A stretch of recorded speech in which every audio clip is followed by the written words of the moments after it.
Congress party నాయకులకి ఈ union కి సపోర్ట్ చేయొద్దు అని చెప్పేసి ఒకవేళ వాళ్ళు చెప్పినా సరే మంత్రులు సపోర్ట్ చేస్తే సామరస్యంగా పరిష్కారం చేసుకుంటూ, సపోర్ట్ చేయకపోతే ధర్నా ద్వారా పరిష్కారం చేసుకుంటే కాంగ్రెస్ పార్టీ అవసరమైతే మన డ్రైవర్ల కోసం ఐఎన్టీసీ తరఫునే మన పార్టీకి వ్యతిరేకంగా మనం కూడా ధర్నా చేస్తాం. ఎందుకంటే ఫస్ట్ ప్రజాస్వామ్య పద్ధతిలో సామరస్యంగా పరిష్కారం చేసుకుంటాం.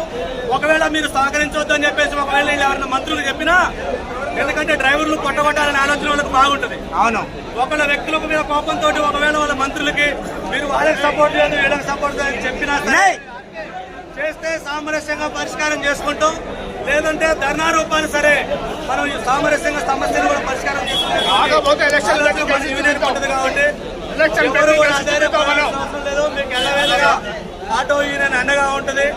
ఈరోజు ఈ సమయాన్ని విచ్చేసినటువంటి మీ అందరూ కూడా మరొకసారి ధన్యవాదాలు తెలియజేస్తూ ప్రసాద్ గారిని 2 నిమిషాలు మాట్లాడవలసిందిగా కోరుతాం.